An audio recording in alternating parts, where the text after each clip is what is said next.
well, I was judged before they would even look at him. So I had two older children anyway, adult children and another son who was fine, and I had to go on 3 parenting courses before they look any further. So I had done it, 3 parenting courses then.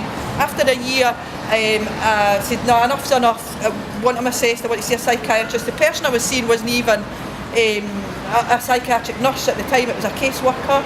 So I had asked to see a doctor. Eventually we got to see a doctor, and I was told off. I was told his behaviour was attention seeking. I would not see a doctor again. They would keep him under the service because he seemed a complex little boy, but they wouldn't be doing anything imminently.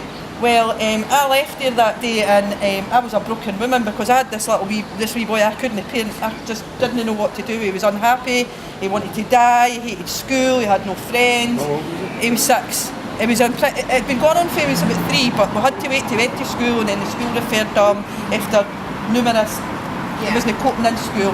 So basically we started on this journey after that. I put in a complaint to the patient relations, and I got in touch with MPs, I pleaded, I got poetry, anything I could.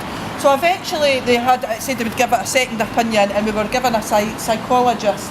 It just took, he's nearly 10, and up until last year he still hadn't had any assessments for autism, ADHD, all that. It was all kind of pointing towards that way.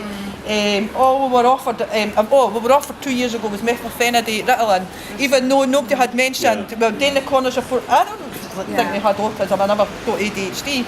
But as he gets getting a bit older, the ADHD seemed more evident than anything that he probably was ADHD, but I quite think it's combined. Anyway, my son was medicated for about 6-7 months, and they still want to get into assessments. I was told they have to assess, they have to be on this medication before they get to assessment. Does that affect his behaviour? It was a zombie. Yeah. They put him from 5 milligrams right up to 30.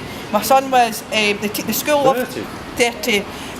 Within weeks, and my son is overweight anyway, so I was worried about that with his health because he's got suppresses his appetite, doesn't it? Well, it did suppress his appetite, and that was one thing that kind of, it's not so much that he eats too much, he just eats the wrong stuff and he doesn't go out anywhere, so he doesn't really burn off. So he's a bit overweight. I wouldn't say he's morbidly obese, but he's overweight, and so it suppressed his appetite. He didn't eat or drink all day at school and stuff, and the school thought it was great because he wasn't getting any support in school anyway, so the teacher could get peace to get on with other, and he was sitting on his own. He didn't have any much friends anyway, but he would annoy people to play with him because he wouldn't play with him, he didn't know how to interact.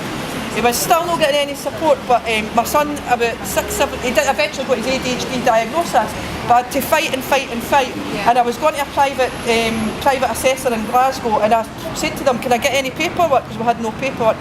We are Forth Valley Parents' Voices. We are a parent support group for children under the Children and Adolescent Mental Health Service. We are here today to show the Scottish Parliament that we will not sit back and let our children be failed by the Scottish Government. The Scottish Coalition Service for Children's Services has released latest waiting figures as follows. The latest waiting time figures highlight the need for greater investment in the mental health services. NHS in Scotland failed to meet the maximum 18-week target waiting times. NHS 5, NHS Forth Valley, NHS Grampian, NHS Highlands, NHS Dumfries and Galloway, Orkney and NHS Borders all failed to meet the 18-week waiting targets. 40 children and young people waited more than 1 year prior to being seen by the Children and Adolescent Mental Health Services. 22% of those referrals are rejected for treatment with no clear understanding of what is happening to them. 0.48% of NHS expenditure on the camp services and less than 7% of the mental health budget. We need dramatic increased investment in the mental health services for our children and young people that are fit for purpose, that is not a postcode lottery. NHS Scotland is creaking at the seams when it comes to dealing with children and young people in the adolescent mental health services. We need them to listen to us today. We are 3 parents of well over 100 within the Forth Valley area who have children all being failed by the children and adolescent mental health services. We have children being medicated on medication without any assessment or clear-cut diagnosis. This is a failure because they are trying to treat our children and trying to accept more referrals into the service, meaning our children are waiting longer between appointments. Look what happened. In December 2017, 4,015 children and young people started treatment at specialist children and adolescent mental health services in Scotland in this period. NHS Scotland, including 10 of the 14 regional failing health boards, failed to meet the Scottish Government's 18-week waiting targets for children and young people to receive treatment from the CAMHS services. 40 children and young people waited more than 1 year prior to being seen. This is nothing short of a national disgrace. And of the 8,980 referrals to CAMHS services, only 6,994 referrals to the CAMHS services were accepted for treatment, meaning 22% of those referrals were rejected. 0.48% of the NHS budget spent on CAMHS. 54 million in addition. 6.34% of overall mental health services were spent on the CAMHS children and adolescent mental health services in Scotland.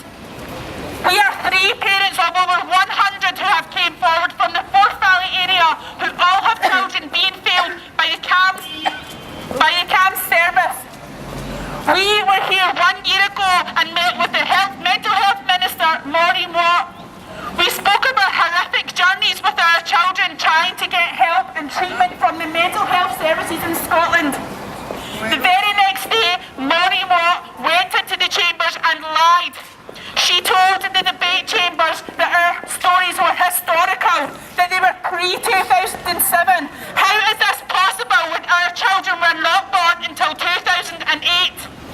Our future, our children deserve a better future. They deserve the treatment that they need. They cannot wait over a year for mental health services to assess. It is a postcode lottery and it should not be happening in Scotland. Nicola Sturgeon needs to stand up and listen to the parents in Scotland when we are telling them that it is a disgrace that our children are waiting well